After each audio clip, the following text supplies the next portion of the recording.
عمران خان کا 19 دسمبر کا سول نافرمانی کی تحریک کے حوالے سے اہم ترین پیغام۔ میں نے حکومت سے 2 مطالبات کیے تھے۔ نمبر 1، انڈر ٹرائل سیاسی قیدیوں کی رہائی، اور نمبر 2، 9 مئی اور 26 نومبر کے واقعات کی شفاف تحقیقات کے لیے جوڈیشل کمیشن کا قیام۔ یہ دونوں مطالبات جائز ہیں، اور اگر حکومت ان پر اتوار کے روز تک کوئی عمل درآمد نہیں کرتی تو سول نافرمانی کی تحریک کے پہلے مرحلے ترسیلات زر کے بائیکاٹ کا آغاز کر دیا جائے گا۔ ہم اس سلسلے میں بیرون ملک مقیم پاکستانیوں سے اپیل کریں گے کہ پاکستان کے حالات آپ کے سامنے ہیں۔ ملک میں جمہوریت، عدلیہ اور میڈیا کا گلا گھونٹ دیا گیا ہے اور ہر طرف جبر و فسطائیت کا دور جاری ہے، لہٰذا ترسیلات زر کے بائیکاٹ کا آغاز کریں۔ 26 نومبر اور 8 فروری کو جس طرح تحریک انصاف کے کارکنان نے ہمت و جواں مردی کے ساتھ جبر کا مقابلہ کیا، اس کی دنیا میں کوئی مثال نہیں ملتی۔ 1971 میں عوامی لیگ کے بعد تحریک انصاف دوسری جماعت ہے جسے اس قسم کی ریاستی جبر کا سامنا کرنا پڑا، لیکن اس کے باوجود انتخابات میں تاریخی جیت حاصل کر کے اور 26 نومبر تک مسلسل جدوجہد جاری رکھ کر تحریک انصاف نے تاریخ رقم کی ہے۔ 26 نومبر پاکستان کی تاریخ کا سیاہ ترین دن ہے۔ اس دن نہتے لوگوں پر سنائپرز کے ذریعے فائرنگ کی گئی، جوان لوگوں کو زخمی اور شہید کیا گیا۔ کئی افراد 3 ہفتے سے غائب ہیں۔ گمشدہ افراد کو ڈھونڈنا حکومت کی ذمہ داری ہوتی ہے۔ حکومت جواب دے کہ اتنے افراد کہاں غائب ہیں۔ ہمارے لوگوں نے جمہوریت کے لیے قربانیاں دی ہیں۔ میں بیرسٹر گوہر سمیت اپنی پارلیمانی پارٹی کو ہدایت دیتا ہوں کہ ان افراد کے لیے اسمبلی میں آواز بلند کریں۔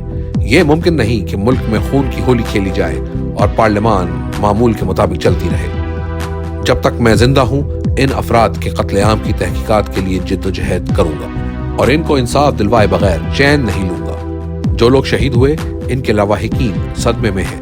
میں خود فائرنگ کی خبر سن کر شدید اذیت کا شکار رہا اور نیند کی گولی کھانے کے باوجود نہتی عوام پر تشدد کے کرب سے سو نہیں سکا۔ جن لوگوں نے ایک کھڑکی پتہ تک نہیں توڑا ان پر سیدھے فائر مارے گئے۔ ہمارے لوگ بالکل پرامن تھے۔ قومی ترانہ پڑھتے فوجیوں کو گلے لگانے والے لوگوں پر فائرنگ کی گئی اور انہیں بے دردی سے قتل کیا گیا۔ ایسا یحییٰ خان نے 25 مارچ 1971 کو بنگالی عوام کے ساتھ کیا تھا۔ اس کے علاوہ ملک میں کسی پارٹی کے ساتھ ایسا سلوک نہیں کیا گیا۔ میں جب تک زندہ ہوں 26 نومبر کو بھولنے نہیں دوں گا۔ تحریک انصاف کی جانب سے مذاکرات کرنے کی پیشکش کا مذاق اڑایا گیا اور یہ تاثر دیا گیا کہ ہم نے گھٹنے ٹیک دیے ہیں۔ مذاکرات کی پیشکش اور سول نافرمانی کی تحریک مؤخر کرنے کی بات ملک کے وسیع تر مفاد میں کی تھی۔ حکومت اگر اس میں دلچسپی نہیں رکھتی تو ہم نے بھی مذاکرات کے لیے حکومت کی کن پٹی پر بندوق نہیں رکھی۔ ہماری مذاکرات کی پیشکش کو ہماری کمزوری ہرگز نہ سمجھا جائے۔ اب بھی اگر حکومت چاہتی ہے کہ سول نافرمانی کی تحریک شروع نہ ہو تو ہمارے دونوں مطالبات پر ہم سے رابطہ کیا جائے یا ہمیں قائل کیا جائے کہ یہ مطالبات غیر آئینی ہیں اور ان پر بات ممکن نہیں۔ جیل میں ملاقات کے لیے مذاکراتی ٹیم کو دعوت دی ہے اور ان کے نام دیے ہیں۔ اب دیکھنا یہ بھی ہے کہ حکومت ان کو ملاقات کی اجازت دیتی ہے یا نہیں۔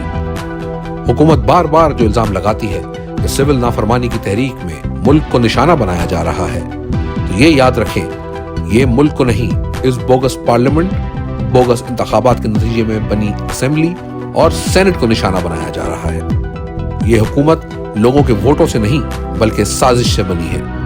جنرل باجوہ نے ہماری منتخب حکومت کے خلاف سازش کی اور پاکستان کو 42 ارب ڈالر کا نقصان پہنچایا۔